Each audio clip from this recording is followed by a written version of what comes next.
Hola! You have been hearing this word from several of our videos, but have you ever wondered what does this really mean? Is this a part of speech? Well, you are right. That word is a part of speech, and we are going to discuss that for this video. We are now down to our last part of speech, which is the interjection. Hi or hola, those are interjections. So interjection is a big name for a little word. Interjections are short exclamations like oh, or ah. They have no real grammatical value, but we use them quite often, usually more in speaking than in writing. But there are some articles, some texts that uses these particular interjections, but they are only used seldomly. So when interjections are inserted into a sentence, they have no grammatical connection to the sentence. It could just be a pangpahaba lamang or just to make the conversation much more convincing or much more conversational. An interjection is sometimes followed by an exclamation mark. So, di ba? When we use an exclamation mark after a sentence or after a word, we are depicting a strong emotions. So, interjections like and are also known as hesitation devices, or when we speak, they are called fillers. So they are extremely common in English. People use them when they don't know what to say or to indicate that they are thinking about what to say, di ba? Like, it's parang pampatay oras lamang. So you should learn to recognize them when you hear them and realize that they have no real meaning.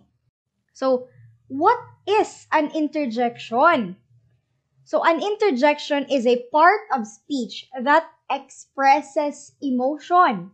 It is a short word or phrase that shows emotion. It often stands alone, unconnected to a sentence. Okay? So, parang yung hi or hola, hello, they can be a one word only, but they can also be considered as a one sentence. So, we have the typical interjections. Meaning, typical interjections, ito yung mga interjections na madalas nating ginagamit o naririnig. We have, hey, ouch. Di ba? One word lamang sila. Then we also have two words or phrases. We have, my gosh, or bloody hell. Di ba? Where do we usually hear this interjection, bloody hell?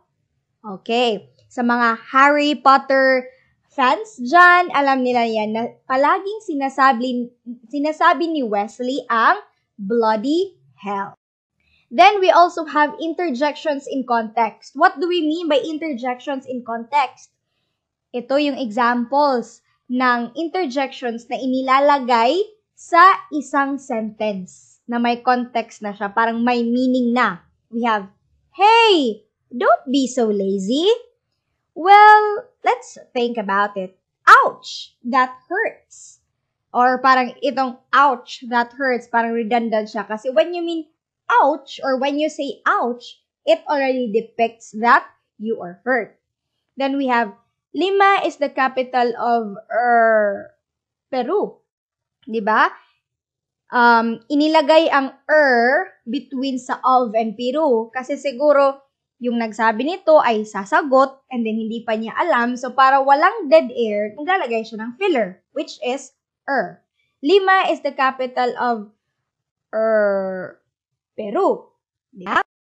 Then we have interjections are not normally used in formal writing. Yes, it's not used in formal writing, di ba? Kasi sabi ko kanina na interjections can also be called as fillers. And when you are doing formal writing or formal speech, dapat walang fillers kasi ang fillers ay nagsasabi na hindi ka sure o hindi ka sigurado sa mga sinasabi mo.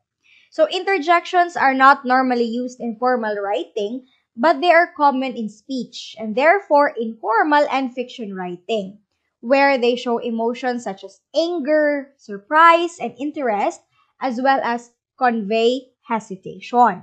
Alright, so ganun lang kadali at tapos na tayo sa interjections. So before we end this video, let's do a recap first for the 9 parts of speech. For the first one, we have the nouns. Nouns are names of a person, place, thing, or idea. And then we have pronouns, which takes the place of a noun or it may replace a person's name. For example, we may say he or she, they or we. And then we also have the verbs. Verbs describe an action or a state of being.